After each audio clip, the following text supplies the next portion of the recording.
नमस्कार, मेरा नाम है आयुषी गुप्ता। इस साल यानी 2026 की बात कर ले तो जो पहला सूर्य ग्रहण है वो 17 फरवरी को लगने जा रहा है और ये सूर्य ग्रहण जो है वो कुंभ राशि में लगेगा। अब आपको बताएंगे कि भारत में इसका क्या प्रभाव पड़ने जा रहा है, क्योंकि थोड़ा सा कंफ्यूजन भी है लोगों को, और इसके क्या सहयोग बन रहे हैं और सूर्य ग्रहण कितने बजे से लेकर के कितने बजे तक रहेगा, इसके बारे में हम चर्चा करेंगे।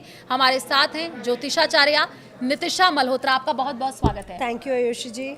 नितिशा जी, सबसे पहले तो आप ये बताइए, क्योंकि लोगों को थोड़ा सा कंफ्यूजन है, क्या ये भारत में लग रहा है और समय क्या होगा? सभी को राधे राधे, सभी को जय मां पीताम्बरा, सभी दर्शकों को। और साल का पहला सूर्य ग्रहण लगने जा रहा है, जो लगने जा रहा है फागुन माह की पूर्णिमा तिथि, अमावस्या तिथि, फागुन माह की अमावस्या तिथि। और इस दिन 17 फरवरी पड़ने जा रही है। 17 फरवरी को फागुन माह की अमावस्या भी और सूर्य ग्रहण पड़ रहा है। सबसे पहले ये कुंभ राशि में पड़ रहा है और शतभिषा नक्षत्र में पड़ रहा है आयुषी जी। और यहाँ पर सूर्य राहु के साथ होंगे, और यहाँ पर सिर्फ सूर्य राहु नहीं होंगे, उनके साथ बुध और शुक्र भी होंगे, यानी चतुर्ग्रही राजयोग भी बनेगा। अब ये सूर्य ग्रहण चूंकि सबसे पहले भारतवर्ष में देखा जाएगा या नहीं, तो जो सूर्य ग्रहण की जो अवधि है वो 3:26 से स्टार्ट होकर के 7:57 तक रहने वाली है। शाम का समय रात्रिकालीन होने के कारण भारत के अक्षांश में ये देखने को नहीं मिलेगा, इसलिए भारत में ये देखा नहीं जाएगा। अगर भारत में ये देखा नहीं जाएगा तो भारत काल में इसका सूतक भी मान्य नहीं होगा। और ये जो सूर्याकार है ये वलयाकार सूर्य ग्रहण है। जब सूर्य पृथ्वी के बीच चंद्रमा आ जाता है और चंद्रमा की छाया सूर्य को ढक देती है, तो कॉर्नर में रिंग की आकृति की एक परिकल्पना दिखाई पड़ती है, जिसे फायर ऑफ रिंग कहा जाता है, वलयाकार सूर्य ग्रहण। और ये अंटार्कटिका में ऐसी जगहों पे जहाँ पे बहुत ठंडे एरियाज है, दक्षिणी गोलार्ध में, अर्जेंटीना में, दक्षिण अफ्रीका में देखने को मिलेगा।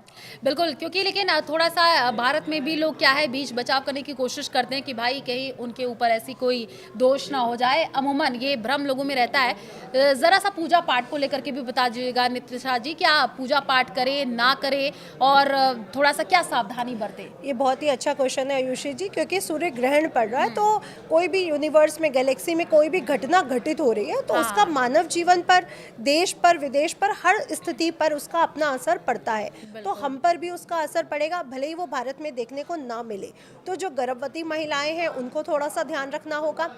इस समय आप भले ही हमारे को सूतक काल नहीं है, लेकिन जो ग्रहण का जो समय है, जो 3:30 बजे से 7:57 यानी 8 बजे तक का जो समय, कृपया इस समय पूजा पाठ ना करें, मंदिरों में कोई भी मूर्ति को हाथ ना लगाएं, किसी भी धार्मिक पुस्तक को हाथ ना लगाएं। इन बातों का तो आप ध्यान रखें, और साथ ही साथ भोजन इस समय ना करें तो बहुत अच्छा है। और वैसे भी आयुषी जी, जिनकी कुंडली में सूर्य ग्रहण है, जिनकी कुंडली में सूर्य की स्थिति सही नहीं है, उनकी कुंडली पर तो इसका असर पड़ेगा, क्योंकि आकाश मंडल में तो कोई ग्रह को ग्रहण लग रहा है, कोई स्थिति ऐसी बन रही है जो ग्रह के अनुकूल नहीं है, तो उसका असर मानव जीवन पर पड़ता ही पड़ता है। इसीलिए हर ग्रहण के बाद दान, मंत्र, जाप, हवन के लिए हमारे शास्त्रों में मेंशन किया गया है। तो भारत में ये भले ही देखने को ना मिले, लेकिन भोजन इत्यादि से आप परहेज करें। जो भी आपके घर में भोजन बना हुआ है, कृपया उसे 3 बजे से पहले समाप्त कर दें, और 8 बजे के बाद विशेषकर आप स्वच्छ भोजन बनाएं। गर्भवती स्त्रियां बहुत ध्यान रखें अपनी हेल्थ का, सीधी बैठे, कोई भी ऐसे कार्य ना करें जो उनकी माता के द्वारा या सासू माँ के द्वारा मना किया जाता है। नुकीली वस्तुओं का इस्तेमाल करना, टाइट कपड़ों को पहनना या कुछ भोजन करना। छोटे बच्चे, गर्भवती महिलाओं को और बुजुर्गों को कह दूंगी कि हाँ, वो तरल पदार्थ ले सकते हैं, लेकिन सॉलिड फूड इस समय लेने से बचें। और अगर जो लोग जवान हैं वो लोग तो बिल्कुल ना लें, उनके लिए बेहद अच्छा है। तो आप अपना लंच लगभग 2 बजे तक समाप्त कर लें तो आप सबके लिए बहुत अच्छा रहेगा। बिल्कुल, ये आपने बहुत अच्छी बात बताई है, क्योंकि हम लगातार देखते रहते हैं कि 2025 में हमने देखा था कि जब सूर्य ग्रहण लगा था तो उस वक्त क्या हालात बन गए थे। पूजा पाठ को लेकर के भी लोग सावधानी बरतते हुए नजर आ रहे थे। हालांकि ये 2026 का पहला सूर्य ग्रहण है। फागुन अमावस्या और ग्रहण का भी सहयोग बन रहा है, इसको लेकर के स्पष्ट कीजिएगा। जी, फागुन अमावस्या और सूर्य ग्रहण, देखिए पहली बात तो मैं आपके चैनल से ये प्रेडिक्शन करना चाहूँगी, जब भी ग्रहण लगते हैं वो अच्छे नहीं होते हैं। तो ये ग्रहण जो 17 फरवरी को फागुन अमावस्या को लग रहा है, इसके बाद फागुन पूर्णमासी को भी चंद्र ग्रहण लगने जा रहा है, इसके बाद ग्रहण लगेगा अगस्त और सितंबर में। तो ये जो समय है ये प्राकृतिक प्रकोप के लिए अच्छा नहीं है आयुषी जी। कोई ना कोई जल से संबंधित घटना या अग्नि से संबंधित घटना जरूर होने के चांसेस बनते हैं, लेकिन इस समय जो मुझे लग रहा है भूकंप आने के सबसे ज्यादा चांसेस इस समय बनते हुए नजर आ रहे हैं, जिसमें जन हानि होने की भी संभावनाएं बनी हुई है। बिल्कुल। और एक और बात स्पष्ट कीजिएगा, क्योंकि कहा जा रहा है 17 फरवरी जब सूर्य ग्रहण लगेगा तो कुंभ बीन सहित ऐसे 5 राशियां जिनको समस्याएं हो सकती है। जी बिल्कुल सही कह रहे हैं, क्योंकि कुंभ राशि में तो ये ग्रहण लग रहा है, तो कुंभ राशि को तो विशेषकर अपना ध्यान रखना है, और जो शतभिषा नक्षत्र में जन्मे उन्हें भी अपना ध्यान रखना है। दूसरी जो राशि बनती है वो बनती है सिंह राशि। सिंह राशि वाले जातकों के लिए भी इस समय अपना ध्यान रखने की बहुत ज़रूरत है। धन हानि हो सकती है, समाज में आपके नेम फेम पर कोई बात आ सकती है, हेल्थ संबंधित दिक्कतें आ सकती हैं। दूसरी जो राशि बनती है वो बनती है वृश्चिक राशि। वृश्चिक राशि वालों को भी इस समय बेहद ध्यान रखने की ज़रूरत है, कोई भी डिसीजन जल्दबाजी में कृपया ना लें। तीसरी राशि है मिथुन राशि, और मिथुन राशि को भी यही कहूँगी इस समय कोई भी डिसीजन ना ले, कहीं पर पैसा जल्दबाजी में ना लगाएं। ऐसा ना हो कहीं व्यापार में पैसा लगा दिया या कहीं गोल्ड या शेयर मार्केट में इन्वेस्ट कर दिया, ये कृपया अभी करने से बचें।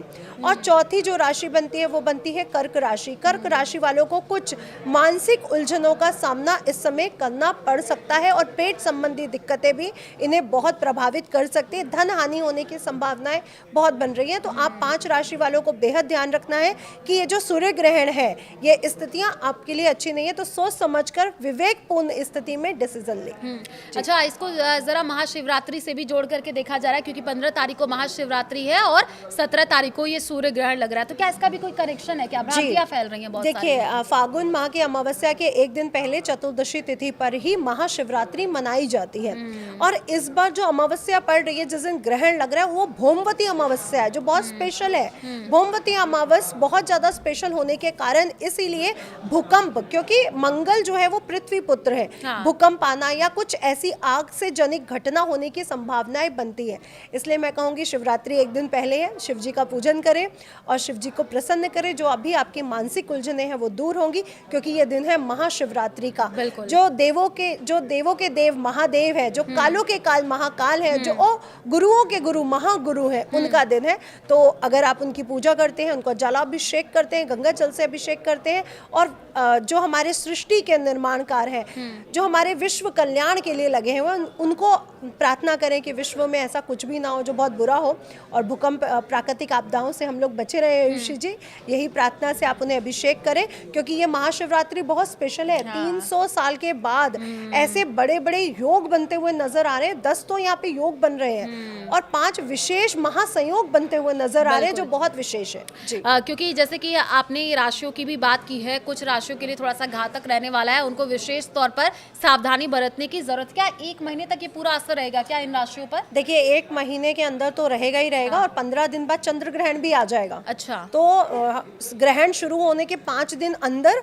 और कम से कम 1 महीना इसका ध्यान रखें, क्योंकि ये महाप्रलय इसी समय आने के चांसेस, महाप्रलय नहीं कहूँगी, ये वर्ड गलत हो जाएगा, भूकंप या कोई ऐसी आगजनी की स्थिति इसी समय होने के चांसेस बनते हैं जी। क्योंकि लगातार हम सूर्य ग्रहण की बात भी कर रहे हैं, और आपने बताया भी क्या करे क्या ना करे, लेकिन सूर्य ग्रहण जब खत्म हो रहा है, जैसे कि आप बता रहे भारत में इसका असर नहीं, लेकिन उसके बाद भी गंगा जल से छिड़काव करे, क्या सावधानी शुद्धिकरण का तो आयुषी जी, शुद्धिकरण का तो आयुषी जी सबको ध्यान रखना पड़ेगा, क्योंकि ग्रहण पड़ा है तो आपको शुद्धिकरण का विशेष ध्यान रखना पड़ेगा। यानी 8 बजे के बाद अपने घर का शुद्धिकरण करें, खुद भी स्नान करें, वस्त्र इत्यादि चेंज करें, और जो फ्रेश भोजन है वो बनाएं, और अपने प्रभु को भोग लगाने के बाद खुद ग्रहण करें, और इसी समय ही आप सीधा दान यानी अपने घर से अनाज और वस्त्र निकालें। और रात्रि का समय रहेगा, अगर आप जाकर के दे सकते हैं तो बेहद शुभ है, नहीं दे सकते तो अगले दिन सुबह दे दीजिए, यानी बुधवार के दिन सुबह दे दीजिए। दान ज़रूर कीजिए और शुद्धिकरण का विशेष ध्यान रखिए।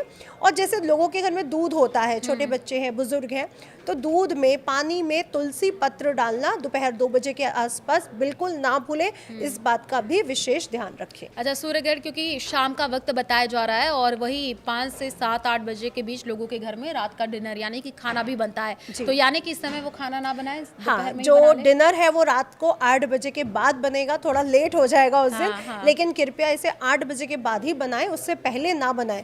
और पहले ग्रहण से पहले आयुषी जी बना के नहीं रखा जाता है, क्योंकि उसमें भी वायरस या जो बैड बैक्टीरियाज हैं, जो किरणें हैं, वो अच्छी समाहित हो जाती है, वो अच्छा नहीं है। इसलिए भोजन उस दिन खत्म कर दे दोपहर 2 बजे से पहले, और जो रात्रि का भोजन है वो 8 बजे के बाद ही बनाए।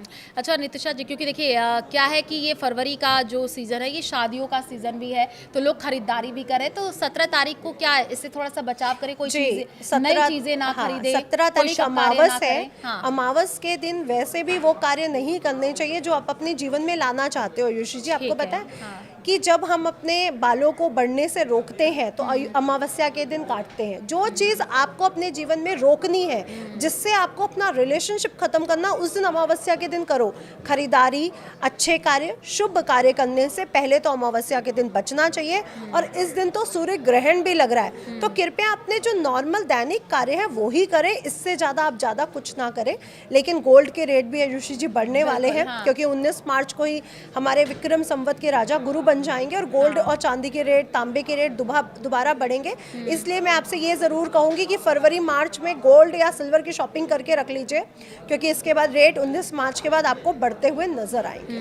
नितिशा जी, क्योंकि बहुत सारे लोग ट्रैवल भी करते हैं, तो ज़रा बताइएगा सूर्य ग्रहण का ये जो टाइम है, इसके लिए भी थोड़ा क्या सावधानी बरते, ट्रैवल करें या देखिए, ट्रैवल करने से तो आयुषी जी हम मना ही करेंगे, क्योंकि ग्रहण है, वो यूनिवर्स पे कहीं भी लग रहा है, तो ट्रैवल तो सभी को नहीं करना चाहिए। लेकिन जिन्हें ज़रूरी करना पड़ रहा है वो हनुमान चालीसा पढ़ते हुए हनुमान जी के राइट पैर के अंगूठे का जो तिलक है वो अपने मस्तक पर लगा करके ट्रैवल कर सकते हैं, कोई दिक्कत नहीं आएगी। लेकिन इस समय धार्मिक पुस्तकें ना छुएं, आपको जो हनुमान चालीसा याद है या फिर ओम हनुमते नमः का जाप करते हुए भी ट्रैवल कर ले, लेकिन जानबूझ के ट्रैवल ना करें, बचें उससे। चलिए, तो 17 फरवरी को देखिए इस साल का पहला सूर्य ग्रहण लग रहा है, लेकिन इसका भारत में उतना असर नहीं होगा, लेकिन कुछ सावधानियां आपको बरतने की खास जरूरत है। इस बारे में हमने बातचीत भी की है। शुक्रिया डॉक्टर नितिशा हमारे साथ जुड़ने के लिए। हमें दीजिए इजाजत, नमस्कार।